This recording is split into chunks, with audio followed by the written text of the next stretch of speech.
PolitiChicks, and today I'm talking to Congressman Mike Turner in his office in Washington, D.C. Hi, Congressman. So good to meet you. Welcome. I'm thrilled Good to be have here. you. I'm going to start out just by saying that President Obama was caught saying, after the election, I'll have a lot more flexibility. What does that mean to you? You know, it's of grave concern. The other thing that's important, I think, about what he said is he said, this is my last election. So he basically was telling the president of Russia that he'll be free from the consciousness of the electorate. He'd be unrestrained, if you will, in his next term. And he went farther because what he was saying was, you know, I'll be able to deal with missile defense when I'm free of the accountability of the electorate. It tells you a couple things. One, that he's talking about our national security. Two, he's talking about our defensive systems. And three, he's talking about something that if he told you now, it would cost him votes and people wouldn't want to elect him. Now, it's not Art saying that. He said that. And Medvedev said directly, well, I will go and tell Vladimir Putin right away. That was interesting because it was clear that he was talking to send the Russians a signal. Now, Putin has said that this administration had put on the table an agreement where this president would say our missile defense system would be, in a sense, rendered inoperable against Russia. Well, what does that mean? It's a defensive system. So he's basically saying that he will make it so that if Russia wanted to bomb us, that our defensive systems would not be able to protect us. Wow. What do we do about that? I mean, that's kind of by getting the word out. I mean, this is the important thing. I mean, this is, the curtain has been drawn, and we got to see this president communicate with the president in Russia in a way that he didn't intend us to see. Mm-hmm. He certainly didn't intend the electorate to see it. Yeah.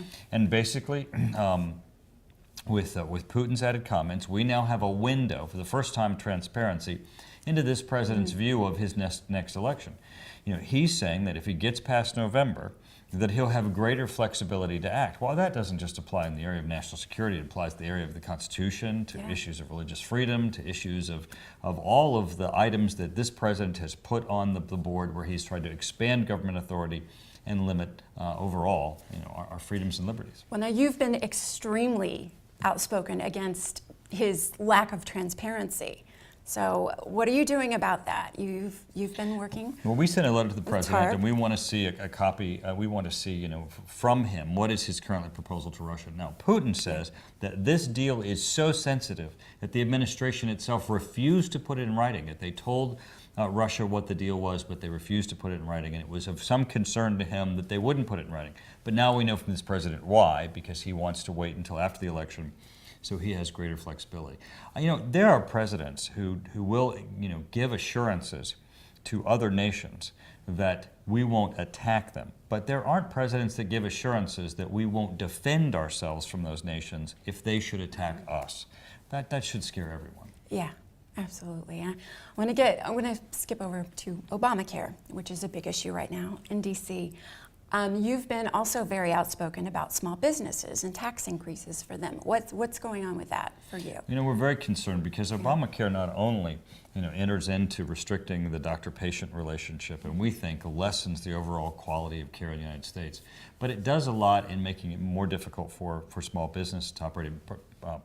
Imposes new taxes and trying to fund Obamacare, one of which is it imposes a tax on medical equipment manufacturers and suppliers. So if you're a person who makes medical equipment that is supplied to help basically ensure the quality of our health care, they're going to tax that at a higher rate, making it more expensive for us to be able to access your important equipment in trying to fund Obamacare. Their argument is, well, you'll sell more of it, but in fact, there will not be this great windfall for our medical equipment suppliers. That even falls in the area of emergency medical equipment. This president wants to tax stretchers that go into ambulances in order to fund Obamacare.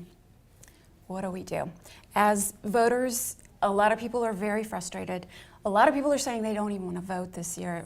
And what do you say to those people? And please tell them, because it's a real issue. People need to get involved. They need to make certain that they're part of this campaign. They need to make certain that they go to the polls. This is a time where if they don't agree that the government should take the primary role in their medical care that they should and their doctor should instead, then they should go to the polls and change the administration. I've already endorsed Romney for president, and certainly know that many people will be looking at all of the candidates. But this is a time where people have to really be concerned about what is the future of this country. And where can we find more information about you and what you're doing?